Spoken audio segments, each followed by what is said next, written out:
Okay, so hello everyone, welcome back to another episode of AI and Oats, which is my daily show where I answer some AI questions and comment on pieces of AI news. But if you're new, welcome. Firstly, quickly, who am I? Well, my name is Alistair. This is my YouTube channel where I teach Claude Code and Codex for knowledge work and business use cases. But I also run an AI consulting and training company called Dux.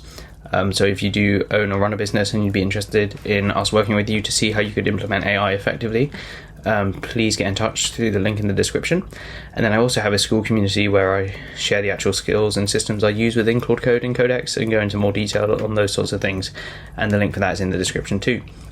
But now that the preliminaries are out of the way, let's get into the questions. So basically the way this works is during the day I have a Codex loop that searches various forums and news sites and picks out interesting questions and puts them together into this slide deck. And then I just come here and kind of react to them, attempt to answer them, but usually just go off on tangents. So, first one, how are you preventing brain rot?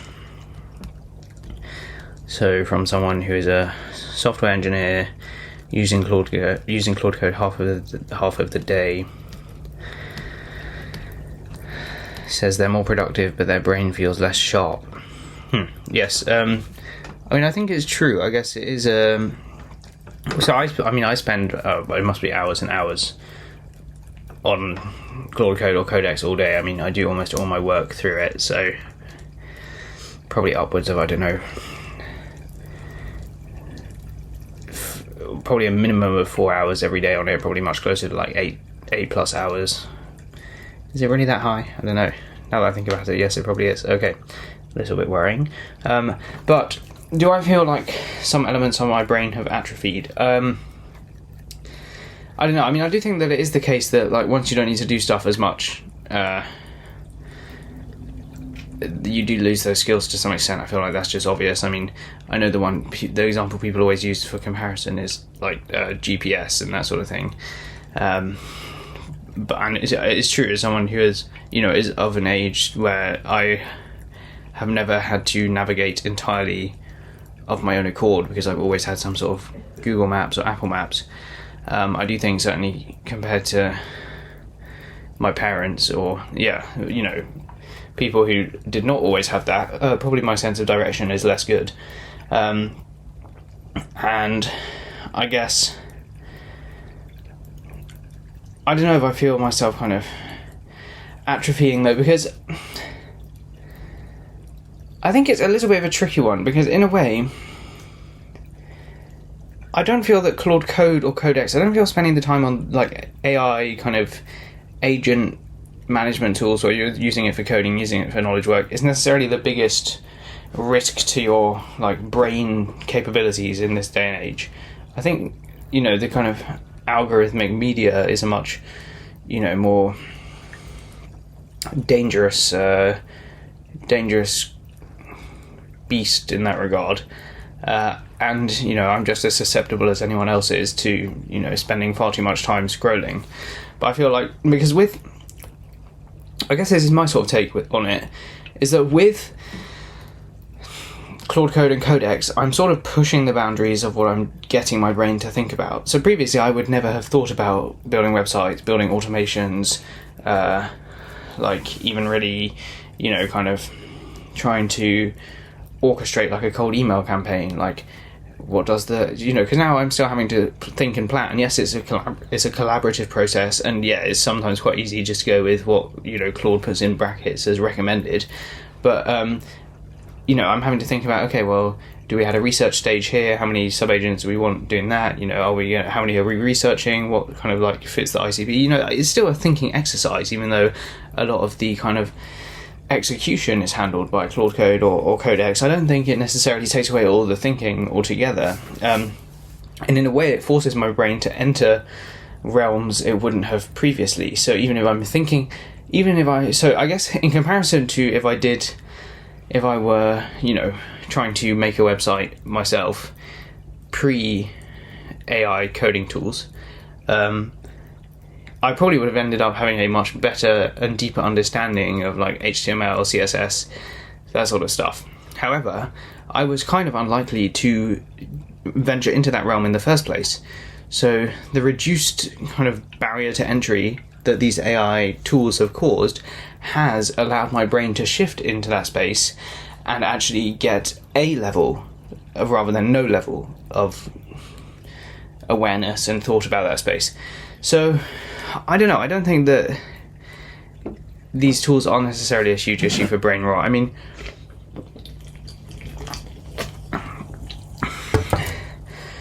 I'm sure there are some areas where, and I guess part of it is also I still have to write essays and read like academic journal articles and that sort of thing as part of my university work.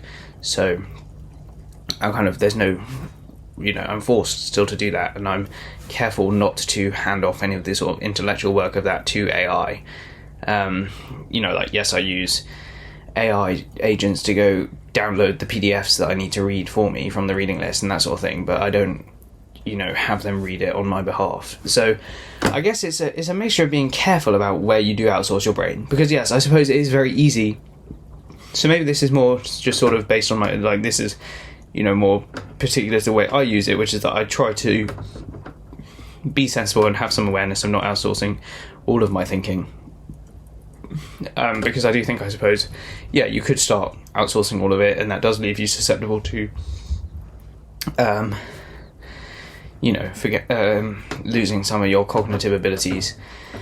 But I also think that I feel like I can make the argument that, in a way, it allows you to expand the realms in which you play cognitively, even if you're playing to a lower level in those new realms. The fact that you've entered them at all, versus being completely only an observer as you would have been before. I think there's some merit to that, and some positive outcomes as well. Many positive outcomes, I would say.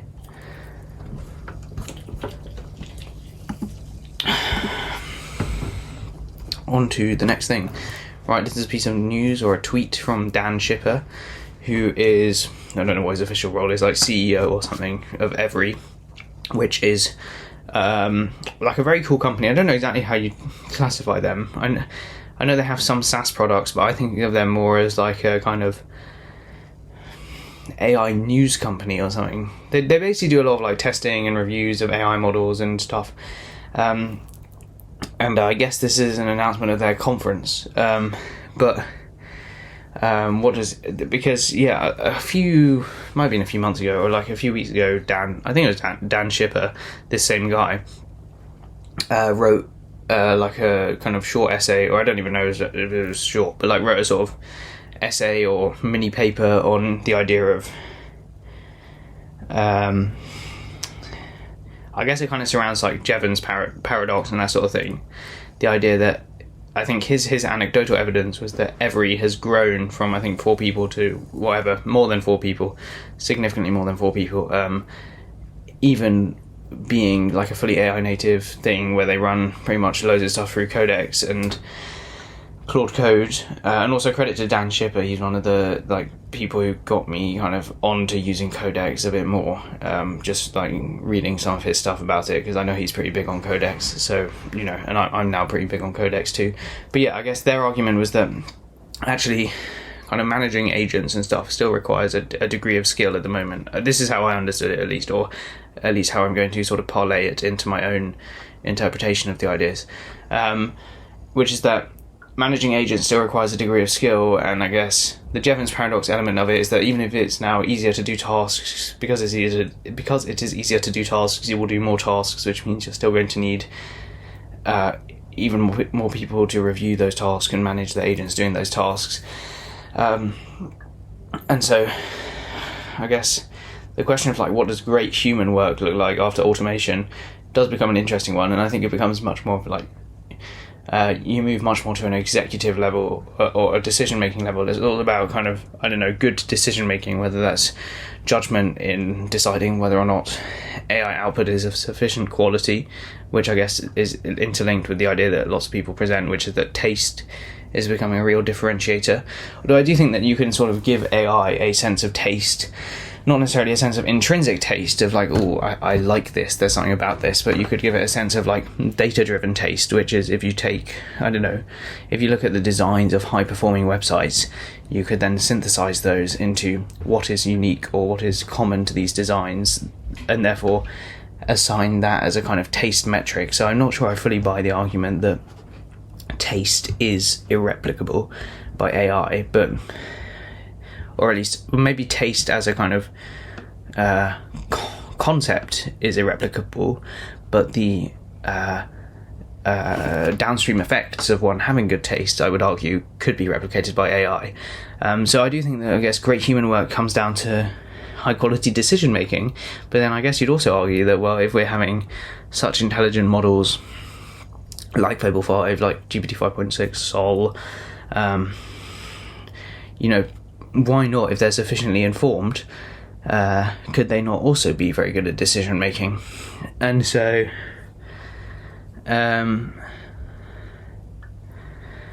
I guess the current argument would be there's probably a few things it's hard to convey to an AI. So I guess, yes, maybe the argument is the intelligence within these AI models is sufficient to be good at decision making if they can get in all the correct context, but maybe there's a few things that it's very hard to transfer contextually to AI. Just kind of like, I don't know, things about sort of like visceral human reactions to certain things could be hard to translate. Like I guess that's something you see with AI writing and that sort of thing. It's just sometimes something that is so clearly to a human, when you read it as a human, I don't know, it just makes you cringe a little bit or that sort of thing. To AI, doesn't seem to be an issue. And so I'm sure there is, at this point still, good decision making and kind of judgment, I would say, is what makes great human work now, rather than someone who is extremely skilled. So it's now, I guess it's more kind of like skill and intelligence at the strategizing and decision making level. And yes, AI can help with that to some degree, but whereas in the past, I guess, great human work might have been extremely kind of domain-specific skill knowledge or kind of tool-specific skill knowledge, I suppose you might say, like, someone who is excellent at doing Excel spreadsheets or that sort of thing. Whereas now, I think it's not long before, or maybe they've already reached the point where, Claude in Excel or, Claude Code Codex are going to be at that level of able to do spreadsheets very well and probably faster than any human. So yeah, I guess it's just a question of kind of moving up like the skill stack in a way. So that is what great human work becomes, is it's much more kind of strategizing and decision making would be my theory around that. But who knows what Every will have to say about that. I don't think I'll go to the conference, but I'd like to, but I don't think I will. But hopefully there will be some interesting content that comes out of it, and I can see what they have to say on this question. How do you keep a Codex master chat strictly as an orchestrator? I guess that is probably possible. It's not something I do. It's never actually occurred to me, to be honest. I don't feel like it's... to me, it doesn't feel like the best way to use Codex is to have an orchestration chat. I feel like you're better off just working with each chat individually in a way. But I think it is possible, I'm pretty sure, for Codex to send messages into other chats. So I guess you could have an orchestration layer chat. That is kind of what the voice mode in Codex becomes. So that could be one way to do it. It's just like set the voice mode up, have it running in the background while you're on your laptop, just doing whatever, and you're just chatting back and forth with it and telling it, go start a new thread, go check on this thread. Is it possible to have a master chat as like a session in Codex where you're typing? I honestly do not know. In a way, I don't fully see the point of that.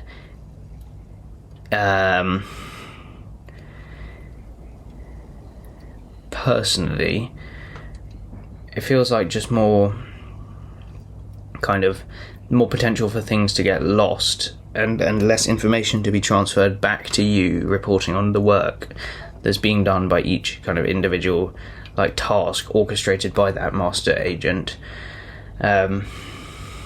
especially if they're quite different. Whereas if you just have them in your sidebar, you can monitor when they're ready for your response, go in and get all the detail you need about it, and then send it off to do the rest of it. That is the approach I would take. I think that's the approach most people take. I'm not saying that having a master chat is impossible or wrong, but it's not something I've tried myself. Maybe I will try it out. It doesn't seem like an obvious strategy to me, though. I told Claude that I have 2 accounts and now it's draining my limits much faster. Is it real or am I tripping? Well, I don't know for a fact, but I would very much guess that that is just a kind of an illusion. I highly doubt that if Claude works out you have 2 accounts, it would drain your limits faster. How to structurize Claude Code used Markdown files? That's not a hugely coherent question, and I'm not quite sure what the point is. But just as a general point, yes. I assume most people will know this already, but Markdown files are very good for like agents. Pretty much everything is going to be Markdown because it's just going to have a lower token cost for them to read it and that sort of thing. So like skills are going to have a Markdown file, your Claude.md is a Markdown file, your agents.md is a Markdown file, pretty much all your reference, like if you have like a known issues document, that's going to be a Markdown file. Any loops you have, you'll have like a state.md Markdown file, a learnings.md, skill.md. These will all be Markdown files, and Markdown files really are kind of what makes up your like AI operating system, if you will. It's just good Markdown files, and then you can switch out the models and make sure they're working in the right repo or the right folder, and they have access to all these Markdown files, and that will allow them to use the skills, you know, understand the context and that sort of thing. So yes, Markdown files are like your bread and butter when working with agents. One thing I would say is that like I used to get Codex and Claude Code to output a lot of stuff as Markdown files. I still absolutely do. However, it's also quite nice, and like I'm not the person who invented this idea. I mean, it's been around for a few months as a thing people are doing. I think Tariq, the Anthropic engineer, was the first person who like kind of popularized it, is getting them to make HTML files for outputs. I prefer reading HTML files as like nice HTML artifacts rather than a Markdown file in terms of like an output for the kind of internal like back-end systems of your AI operating system, if you will. I'm not sure they're technically back-end, but like your skills, like your context files, that sort of thing. Yeah, Markdown all day. But for stuff that a human is going to read, I like HTML. It's just a bit more pleasant than reading a Markdown file. And also I recommend, like, to be fair, actually now like within Claude Code and Codex, they do render Markdown files more pleasantly than they used to, for you to read them easily. But also, if you are going to be using a lot of Markdown files and want to edit them, I'd also recommend getting something like Obsidian, where you can just have them in a kind of nicer interface. But yeah, I'm sure it's probably common knowledge by now, but yeah, Markdown files are some of your best friends when it comes to using coding agents like Claude Code and Codex. Right, so I think that'll wrap it up for today. Thanks for watching, everyone. Hopefully there were a few useful things there. Not the absolute best slate of questions today, I'm afraid, but hopefully 1 or 2 decent bits. Yeah, just to mention again, if you do run a business and you'd be interested to see how AI could be implemented effectively, or if you'd like to work with me one-on-one to build out your own AI operating system in Claude Code or Codex, you know, whether you own a business or you just do kind of any form of knowledge work, please feel free to check out the links in the description. And if you're interested in our school community, again, the link for that is in the description too. But thanks very much for watching, everyone, and I will see you tomorrow. Goodbye.